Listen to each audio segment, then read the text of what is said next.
Eh bien bonjour à tous, j'espère que vous allez bien. On se retrouve aujourd'hui sur Final Fantasy VII Ever Crisis pour un petit retour sur les news qui sont sorties la semaine dernière. Donc je n'ai pas pu couvrir la sortie de la mise à jour jeudi dernier avec notamment le niveau 80, les 3 nouvelles tours, la partie 2 du Critical Suite du Galen Balor Humus, et dans cette vidéo je vais vous donner mon avis un petit peu sur toutes ces nouveautés. Donc je vous mettrai les timecodes en description. Écoutez, sur ce, c'est parti, on va commencer avec la partie 2 de l'événement Critical Suite qui a fait son arrivée jeudi avec l'arrivée des tickets gold et notamment des niveaux crash. Et les niveaux crash, ils font un petit peu grincer des dents parce que ils sont vraiment là pour vendre la bannière Sephiroth Red 13. Il est extrêmement compliqué de faire le crash solo si vous n'êtes pas déjà un très gros cash payer. Il faut un niveau de doublon sur les armes qui est quand même assez conséquent.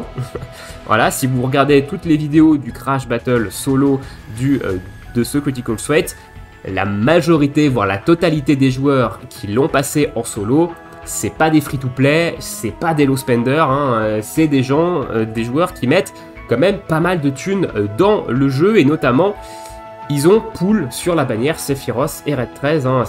Ces crash battles sont vraiment là pour vendre cette bannière là. Il est très compliqué de passer ce crash battle en solo si vous n'avez pas la nouvelle arme de Sephiroth, la nouvelle arme de Red 13, pas mal d'étoiles également sur les différents persos. Certains l'ont réussi avec Iris et Tifa par exemple, mais c'est beaucoup plus compliqué.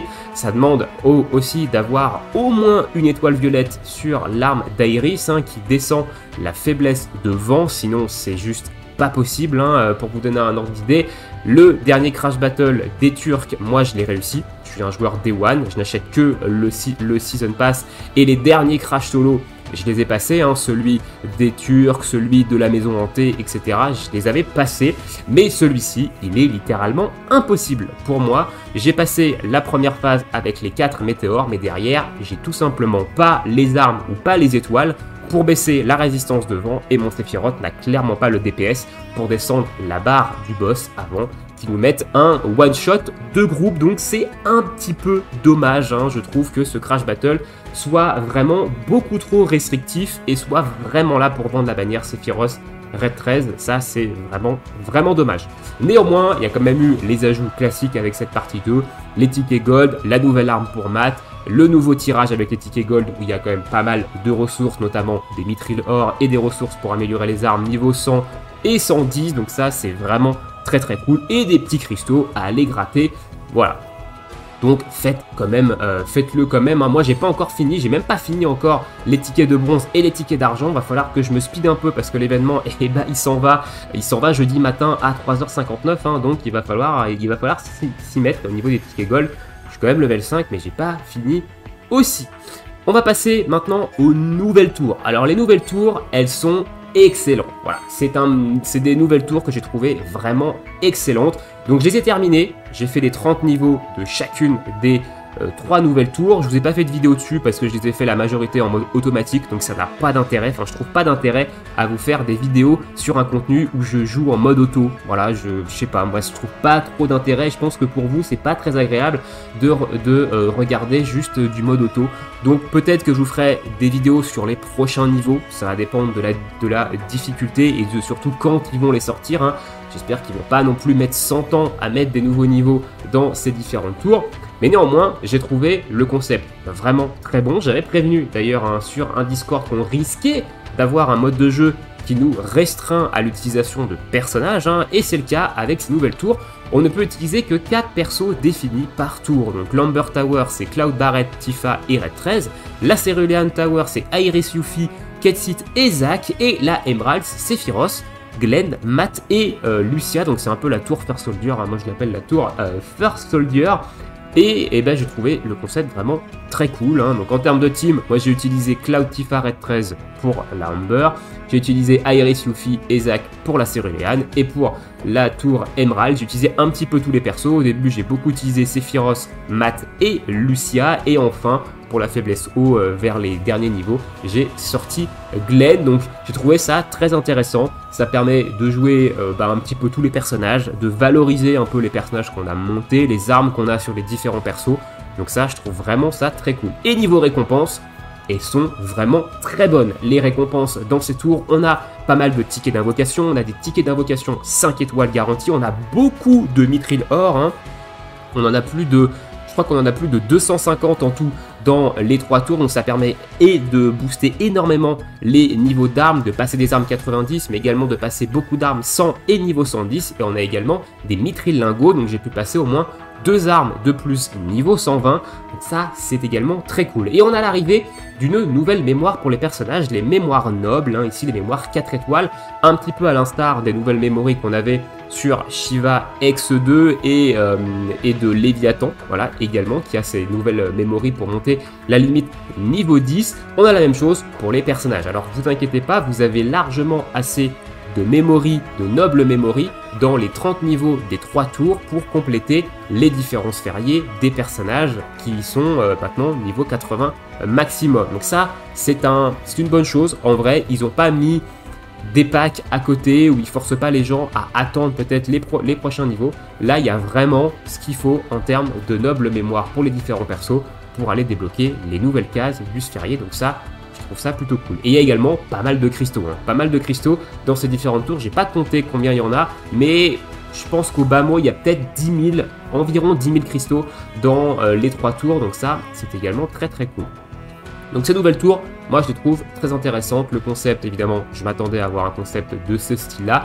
Dites-moi dans l'espace commentaire, vous, ce que vous en pensez. Est-ce que vous avez fait les 30 niveaux de chaque tour? Au contraire, est-ce que vous les avez pas encore fait parce que peut-être que vous avez certains persos qui sont encore un peu trop faibles pour certaines des tours?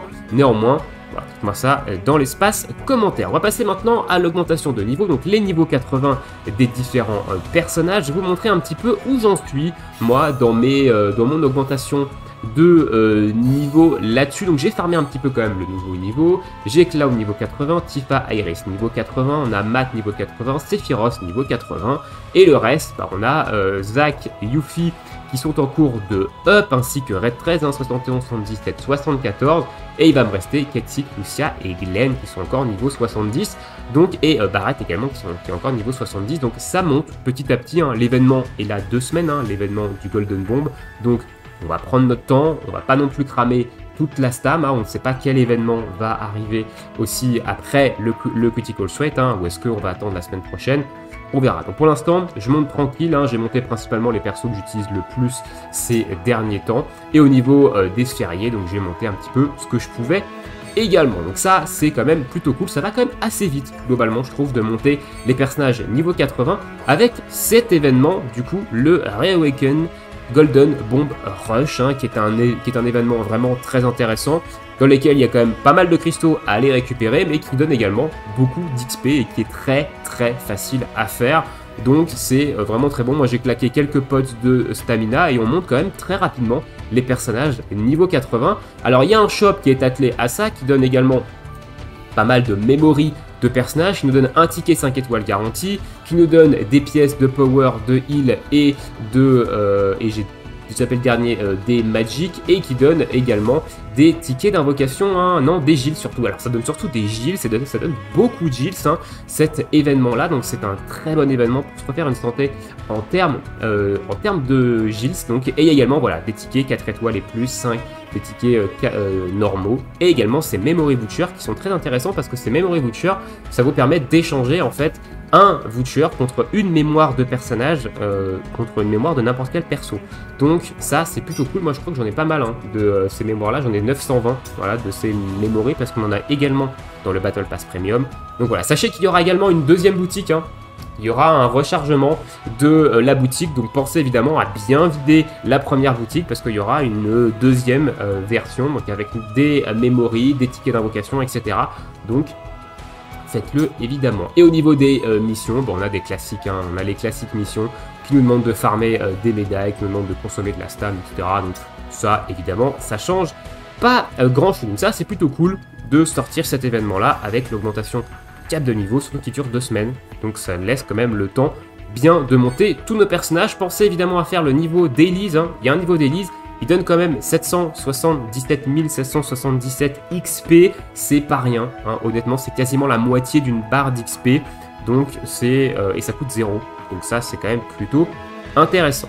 Et on va passer à la dernière news, la news qui elle est tombée ce matin, c'est la mise à jour des armes tickets. Donc ça y est, on a enfin à partir d'aujourd'hui, là ça y est c'est bon, les nouvelles armes qui sont sorties sur le mois d'avril et début mai je pense dans les pool tickets. Donc on a le Hexstaff et le Rose Musket qui sont la première bannière de pack. Donc le Hexstaff c'est l'arme d'Iris qui tape feu en zone et qui fait plus de dégâts de feu sur une cible mono-cible. Le Rose Musket, c'est l'arme qui fait des dégâts de feu magiques de Lucia. On a les Bunny Glove et le Flower Vase, qui est la bannière qui est sortie en même temps que Ketsit, avec les armes, l'arme de Tifa qui tape haut magique, et le Flower Vase, du coup, qui est la nouvelle arme de Ketsit, enfin l'arme bannière de Ketsit, qui est une arme plutôt intéressante, honnêtement, notamment au niveau des air habilités en termes de dégâts magiques. On a l'électrocanon et le Ivy Collar, la bannière qui est sortie avec le Critical Strike des Turcs. Donc le électrocanon, arme très intéressante également sur Barrett, parce que c'est une arme qui ressemble beaucoup à l'arme du crossover FF9 de Sephiroth. Donc c'est vraiment une arme très très intéressante et elle a des bonnes air habilités également magiques. Le Ivy Collar, je sais plus trop ce qu'il fait. Je crois que c'est une arme qui tape à 3 barres d'ATB, mais je sais plus trop ce qu'il fait honnêtement, mais c'est une arme de raid 13.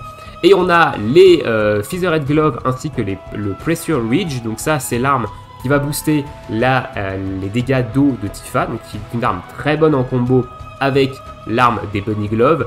Et le Pressure Ridge, alors c'est sur Zag, je sais plus trop ce qu'elle fait. C'est l'arme qui tape glace.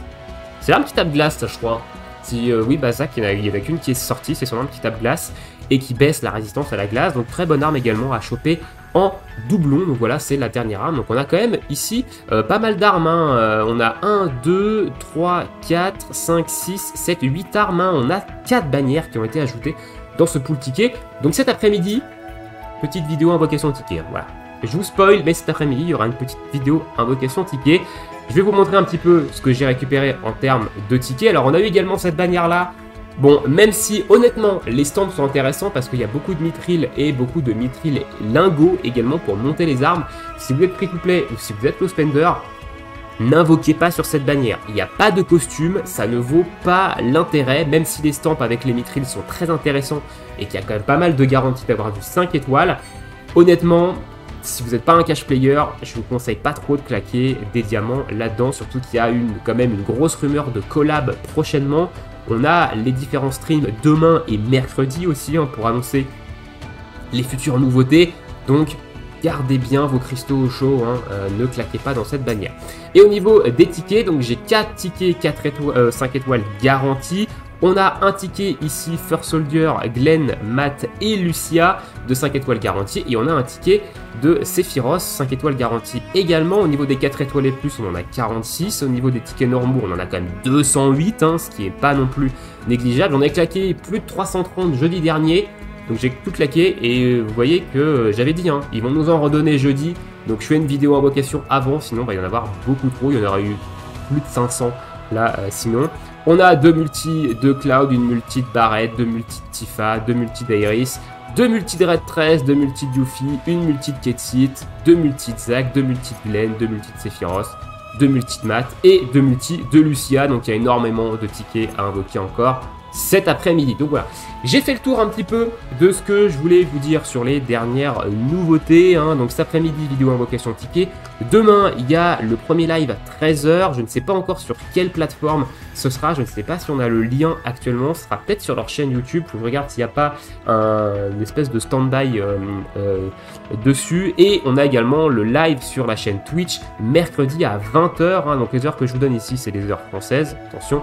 Voilà, donc je vous remettrai la chaîne Twitch en description, la chaîne Twitch de Square Enix pour que vous puissiez suivre au moins le live de mercredi 20 h si ça vous intéresse. Et évidemment, je ferai une vidéo sûrement peut-être demain sur le contenu du live qui aura eu lieu à 13 h. Et on fera une vidéo jeudi pour parler du live de mercredi soir parce que je vais pas vous faire de vidéo à 21 h le soir évidemment, donc on en reparlera jeudi avec très certainement les news du jeudi, etc. Je vous laisse ici, je vous souhaite tous une très bonne journée, une très bonne soirée, bon jeu et à bientôt, ciao ciao.